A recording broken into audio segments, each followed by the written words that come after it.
आज इस बुलेटिन में बात होगी हार से घबराई बीजेपी की, कांग्रेस के मास्टर स्ट्रोक की।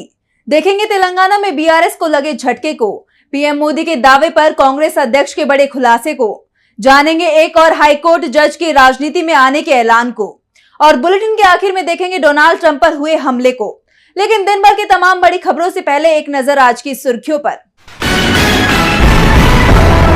कॉर्पोरेट टैक्स कटौती को लेकर कांग्रेस ने केंद्र सरकार पर लगाया आरोप, कहा अरबपतियों को मिला फायदा, जबकि आज भी कर और महंगाई के बोझ से दबा हुआ है middle class.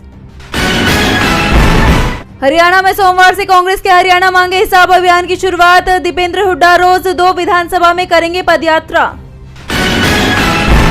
KP Sharma Oli होंगे नेपाल के नए प्रधानमंत्री, सोमवार को सुबह 11 बजे लेंगे शपथ, पुष्प कमल दहल प्रचंड की लेंगे जगह।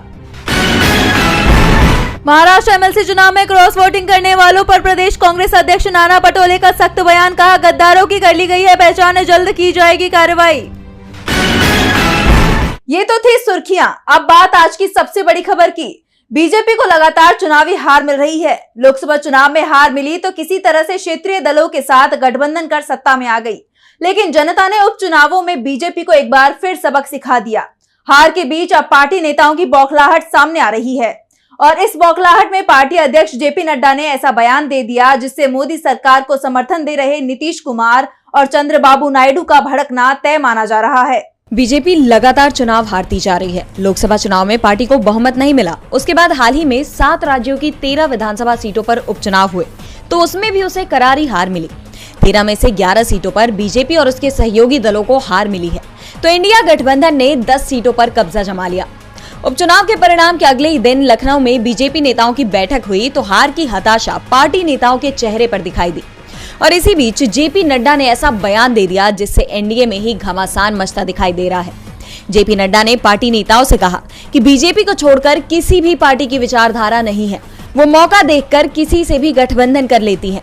नड्डा के बयान से जेडीयू और टीडीपी में नाराजगी दिखाई देने लगी है, क्योंकि पिछले 5 साल में ये दल 3 बार पाला बदल चुके हैं। ऐसे में माना जा रहा है कि नड्डा ने बिना अपने सहयोगियों का नाम लिए उन्हीं पर करारा तंज कस दिया है। 3 साल पहले भी नड्डा ने क्षेत्रीय पार्टियों को लेकर बयान दिया था कि सभी क्षेत्रीय पार्टियां समाप्त हो जाएंगी, लेकिन 2024 के लोकसभा चुनाव में क्षेत्रीय पार्टियां मजबूत होकर सामने आई है। यहां तक कि नरेंद्र मोदी की कुर्सी भी क्षेत्रीय दलों के समर्थन पर टिकी हुई है। नड्डा के बयान से मोदी सरकार जरूर मुसीबत में फंस सकती है। बैठक में यूपी के सीएम योगी आदित्यनाथ की परेशानी भी खुलकर सामने आती दिखाई दी, और उन्होंने बीजेपी की हार के लिए सोशल मीडिया को ही जिम्मेदार ठहरा दिया और इस पर लगाम लगाने की जरूरत तक कह दी। हालात ये हो गए हैं कि बीजेपी के नेता घबराए हुए दिखाई दे रहे हैं। उन्हें लगने लगा है कि मोदी सरकार ज्यादा दिन नहीं चलेगी, तो यूपी में भी 2027 में बदलाव तय है। लगातार मिल रही हार से बीजेपी पहले से ही बैकफुट पर है, और कांग्रेस ने उसकी परेशानी को और बढ़ाने की तैयारी कर ली है। संसद का बजट सत्र जल्द ही शुरू होने वाला है। लोकसभा के बजट सत्र से पहले कांग्रेस ने बड़ा फैसला किया है। लोकसभा में पहले ही राहुल गांधी कांग्रेस की कमान संभाले हुए हैं, और पार्टी ने डिप्टी लीडर के नाम का भी ऐलान कर दिया है। तो किसे दी पार्टी ने जिम्मेदारी, देखिए इस रिपोर्ट में। लोकसभा के बजट सत्र से पहले कांग्रेस ने बड़ा फैसला किया है। राहुल गांधी को तो पार्टी पहले ही लोकसभा में अपना नेता चुन चुकी थी। राहुल गांधी सदन में नेता प्रतिपक्ष भी बन गए हैं, और अब कांग्रेस ने राहुल गांधी का साथ देने के लिए लोकसभा डिप्टी लीडर के नाम का भी ऐलान कर दिया है। कांग्रेस महासचिव केसी वेणुगोपाल ने बताया कि असम की जोरहाट सीट से सांसद गौरव गोगोई लोकसभा में पार्टी के डिप्टी लीडर होंगे, यानी गौरव गोगोई लोकसभा में अब उप नेता प्रतिपक्ष होंगे। इसके अलावा चीफ व्हिप की जिम्मेदारी केरल से 8वीं बार चुनाव जीतकर आए के सुरेश को सौंपी गई है। उन्हें लोकसभा में पार्टी का मुख्य सचेतक बनाया है।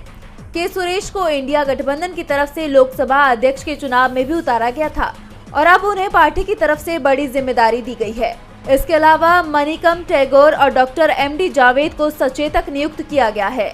वेणुगोपाल ने बताया कि कांग्रेस संसदीय दल की नेता सोनिया गांधी ने इसे लेकर लोकसभा स्पीकर ओम बिरला को पत्र लिखकर सूचना भी दे दी है। इसके साथ ही पार्टी ने ये भी साफ कर दिया है कि राहुल गांधी, कांग्रेस पार्टी और इंडिया गठबंधन मिलकर संसद में जनता के मुद्दों को पूरी ताकत के साथ उठाएंगे। कांग्रेस पार्टी ने अपने जिस सांसद को बड़ी जिम्मेदारी दी है, उसमें युवा और वरिष्ठ दोनों ही सांसदों पर पार्टी ने भरोसा जताया है। एक तरफ लोकसभा में डिप्टी लीडर बनाए गए गौरव गोगोई पार्टी के युवा सांसदों में गिने जाते हैं, तो दूसरी तरफ चीफ व्हिप बनाए गए के सुरेश कांग्रेस ही नहीं पूरी लोकसभा के सबसे वरिष्ठ सांसद हैं। एक तरफ संसद में मोदी सरकार को घेराबंदी का डर सता रहा है, तो वहीं दक्षिण की सियासत में केसीआर की बीआरएस की चमक दमक फीकी पड़ गई है। लोकसभा चुनाव में बीआरएस का सूपड़ा साफ हो गया, जिसके बाद से पार्टी बिखरने लगी है। एक के बाद एक नेताओं के दल बदलने का सिलसिला लगातार जारी है। ऐसे में बीआरएस को अब एक और बड़ा झटका लगा है। देखिए रिपोर्ट। तेलंगाना की सियासत गरमाई हुई है। राज्य में भारत राष्ट्र समिति यानी बीआरएस पार्टी का वजूद खत्म होता जा रहा है। जब से बीआरएस के हाथ से सत्ता गई है, तब से पार्टी की हालत बिगड़ती दिखाई दे रही है। बीआरएस बेहद बुरे दौर से गुजर रही है। चुनावों में मिली हार के बाद से ही पार्टी की परेशानियां बढ़ गई हैं। बीआरएस को लगातार विधायकों और एमएलसी के दल बदल का सामना करना पड़ रहा है। ऐसे में पार्टी को एक और बड़ा झटका लगा है। बीआरएस के विधायक अरेकापुड़ी गांधी कांग्रेस में शामिल हो गए। इसके साथ ही राज्य में सत्तारूढ़ दल में शामिल होने वाले बीआरएस विधायकों की कुल संख्या बढ़कर 9 हो गई है। विधायक अरेकापुड़ी का मुख्यमंत्री और प्रदेश कांग्रेस अध्यक्ष ए रेवंत रेड्डी ने पार्टी में स्वागत किया। बता दें कि पिछले साल हुए चुनाव में बीआरएस ने कुल 119 विधानसभा सीट में से 39 पर जीत हासिल की थी, जबकि कांग्रेस ने 64 सीट जीतकर सरकार बनाई थी, जिसके बाद से पार्टी से टूट की खबर आती रही है। लगभग 6 महीने में बीआरएस के 9 विधानसभा सदस्य और 6 विधान परिषद सदस्य यानी कुल 15 विधायक कांग्रेस में शामिल हो गए। बीआरएस को विधानसभा चुनाव में मिली हार के बाद से पार्टी को एक के बाद एक झटके मिल रहे हैं। लोकसभा चुनाव में भी उसे तगड़ा झटका लगा। पार्टी को करारी हार का सामना करना पड़ा था। आने वाले दिनों में केसीआर की मुश्किलें और ज्यादा बढ़ सकती हैं। कांग्रेस मजबूत होती जा रही है, तो दूसरी तरफ बीजेपी मुश्किल में नजर आ रही है। नीट पेपर लीक मामले में सुप्रीम कोर्ट अब तक किसी फैसले पर नहीं पहुंचा है। इस बीच मोदी सरकार की योजना पर भी सवाल खड़े हो रहे हैं। मोदी सरकार की एक देश एक परीक्षा नीति की नाकामियों की चर्चाएं तेज हैं। कांग्रेस अध्यक्ष मल्लिकार्जुन खड़गे ने भी सरकार से तीखे सवाल किए हैं। देखिए रिपोर्ट। नीट परीक्षा में हुई धांधली को लेकर मोदी सरकार की मुश्किलें बढ़ती हुई नजर आ रही हैं। हर दूसरी परीक्षा का पेपर लीक हो जा रहा है, तो अब केंद्र सरकार की नीतियां भी सवालों से घिर गई हैं। 2020 में मोदी सरकार एक देश एक परीक्षा नीति की योजना लेकर आई थी, जिसके तहत छात्र कई परीक्षाओं में बैठने की बजाय एक कॉमन एलिजिबिलिटी टेस्ट पास करके सरकारी नौकरी के लिए पात्र बन जाएंगे। नेशनल रिक्रूटमेंट एजेंसी एनआरए यानी राष्ट्रीय भर्ती एजेंसी को इसकी जिम्मेदारी सौंपी गई। लेकिन एक मीडिया रिपोर्ट में खुलासा सामने आया है कि ये एजेंसी पिछले 4 साल में करीब 58 करोड़ खर्च करने के बावजूद अभी तक एक भी परीक्षा नहीं करा पाई है। इसे लेकर सरकार पर हमला बोलते हुए कांग्रेस अध्यक्ष मल्लिकार्जुन खड़गे ने ट्वीट किया कि नरेंद्र मोदी, शनिवार को आप मुंबई में नौकरियां देने पर झूठ का मायाजाल बुन रहे थे। मैं आपको दोबारा याद दिलाना चाहता हूं कि आपने एनआरए नेशनल रिक्रूटमेंट एजेंसी की घोषणा करते हुए क्या कहा था। अगस्त 2020 में आपने कहा था कि एनआरए करोड़ों युवाओं के लिए वरदान साबित होगी। सामान्य पात्रता परीक्षा के माध्यम से ये कई परीक्षाओं को समाप्त कर देगा और कीमती समय के साथ साथ संसाधनों की भी बचत करेगा। इससे पारदर्शिता को भी बड़ा बढ़ावा मिलेगा। हमारे 3 सवाल हैं। एनआरए ने पिछले 4 वर्षों से एक भी परीक्षा क्यों नहीं कराई? क्यों एनआरए को 1517.57 करोड़ का फंड मुहैया कराने के बावजूद 4 वर्षों में अब तक केवल 58 करोड़ रुपए खर्च किया गया है? एनआरए सरकारी नौकरियों की भर्ती के लिए संस्था बनी थी। क्या जानबूझकर एनआरए को निष्क्रिय रखा गया ताकि एससी, एसटी, ओबीसी व ईडब्ल्यूएस युवाओं से उनके आरक्षण का हक छीना जा सके? एनटीए से धांधली, पेपर लीक व घोटाला कराया गया और एनआरए से परीक्षा ही नहीं करवाई गई। शिक्षा प्रणाली को तहस नहस करने का और युवाओं के भविष्य को तंग तबाह करने का बीड़ा बीजेपी आरएसएस ने उठाया है। पीएस, हमने एनआरए का मुद्दा पहले भी उठाया था, पर मोदी सरकार मौन व्रत धारण करके बैठी हुई है।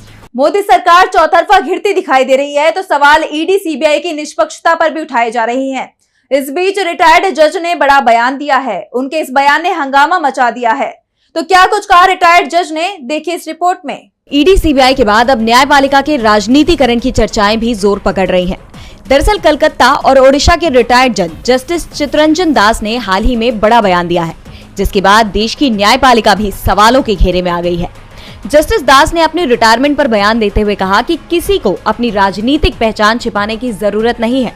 वो खुलकर कहते हैं कि वो आरएसएस के सदस्य थे। उनके इस बयान को लेकर चर्चाएं चल ही रही थी कि रविवार को मध्य प्रदेश हाईकोर्ट के पूर्व जज रोहित आर्य के बीजेपी में शामिल होने की खबर आ गई। मुनव्वर फारूकी को जमानत देने से इनकार कर सुर्खियां बटोरने वाले जस्टिस आर्य ने रिटायरमेंट के 3 महीने बाद ही बीजेपी का दामन थाम लिया। वहीं लोकसभा चुनाव से पहले कोलकाता हाईकोर्ट के जज जस्टिस अभिजीत गंगोपाध्याय ने वॉलंटरी रिटायरमेंट ले ली थी और चुनाव में जीत हासिल कर अब वो बीजेपी सांसद बन गए हैं। ऐसे में जस्टिस दास के भी बीजेपी में शामिल होने को लेकर चर्चाएं तेज हो गई हैं। हालांकि उन्होंने जस्टिस गंगोपाध्याय के बीजेपी में शामिल होने के तरीके की आलोचना की है, लेकिन उनके इस बयान के कई मायने निकाले जा रहे हैं। बता दें कि जस्टिस दास अपने फैसलों को लेकर अक्सर चर्चाओं में रहे हैं। अपने एक फैसले में उन्होंने महिलाओं पर अभद्र टिप्पणी की थी, जिस पर सुप्रीम कोर्ट ने कहा था कि कई बार जजों की टिप्पणी गलत संदेश दे देती है। और अब जस्टिस के एक और बयान ने राजनीतिक गलियारों में हलचल तेज कर दी है। सवाल ये उठ रहे हैं कि अगर ऐसे ही न्यायमूर्तियों का झुकाव राजनीतिक दलों की तरफ नजर आता रहा तो न्यायपालिका कब तक निष्पक्ष और पारदर्शी रह पाएगी। हाईकोर्ट जजों के राजनीति में उतरने से कई सवाल उठने लगे हैं। निशाने पर बीजेपी आ गई है। इस बीच शिवसेना यूबीटी सांसद संजय राउत ने भी बीजेपी पर जमकर निशाना साधा है। तो क्या कुछ कहा संजय राउत ने, देखिए इस रिपोर्ट में। विधानसभा उपचुनावों में बीजेपी की हार के बाद से इंडिया गठबंधन में जश्न का माहौल है। इसे मोदी सरकार की हार बताया जा रहा है। उपचुनावों के परिणामों को लेकर शिवसेना यूबीटी के सांसद संजय राउत ने कहा कि जो सीटें बीजेपी की थी उन्हें हमने छीन लिया। यानी लोकसभा चुनाव में हम लोगों ने जो संविधान बचाने के लिए लड़ाई शुरू की थी वो लड़ाई जारी है। वहीं सीएम शिंदे के आवास पर चंद्रबाबू नायडू की मुलाकात पर भी राउत ने प्रतिक्रिया दी। उन्होंने कहा कि जब तक नायडू एनडीए में हैं, उनका ये मेल मिलाप चलता रहेगा, लेकिन जिस दिन नायडू एनडीए से अलग हो जाएंगे तो फिर उनका अलग घर होगा। यानी संजय राउत ने साफ कर दिया कि नायडू ज्यादा दिनों तक एनडीए में नहीं रहेंगे और उनका घर इंडिया गठबंधन है और वो जल्द ही इंडिया गठबंधन में शामिल हो जाएंगे। दरअसल चंद्रबाबू नायडू की पार्टी टीडीपी ने 2019 का चुनाव कांग्रेस के साथ गठबंधन में लड़ा था। 2024 के लोकसभा चुनाव का ऐलान होने के बाद टीडीपी अचानक ही एनडीए के साथ चली गई और बीजेपी के साथ मिलकर आंध्र प्रदेश में लोकसभा और विधानसभा चुनाव लड़ा। लोकसभा चुनाव में टीडीपी को 16 सीटें मिली हैं और केंद्र की बीजेपी सरकार इस बार टीडीपी के समर्थन से ही बन पाई है, क्योंकि बीजेपी बहुमत से दूर रह गई है। और बुलेटिन के आखिर में बात अमेरिका के पूर्व राष्ट्रपति डोनाल्ड ट्रंप पर हुए हमले की। राष्ट्रपति चुनाव लड़ रहे रिपब्लिकन पार्टी के उम्मीदवार डोनाल्ड ट्रंप को निशाना बनाने की कोशिश हुई। ट्रंप बाल बाल बच गए, उन्हें तुरंत अस्पताल ले जाया गया। तो क्या है पूरा मामला, देखिए इस रिपोर्ट में। रविवार की सुबह अमेरिका के पूर्व राष्ट्रपति डोनाल्ड ट्रंप पर जानलेवा हमले की खबर ने पूरी दुनिया में सनसनी मचा दी है। आगामी राष्ट्रपति चुनाव के लिए पेंसिल्वेनिया में डोनाल्ड ट्रंप चुनावी भाषण दे रहे थे। ट्रंप ने भाषण शुरू ही किया था कि 20 साल के एक युवक ने उन पर गोली चला दी। गोली ट्रंप के कान को छूते हुए गुजर गई, जिसके बाद मौके पर अफरा तफरी मच गई। अमेरिकी सीक्रेट सर्विस ने तुरंत ही हमलावर को ढेर कर दिया। सुरक्षा गार्ड ट्रंप के चारों तरफ घेरा बनाकर उन्हें हॉस्पिटल ले गए।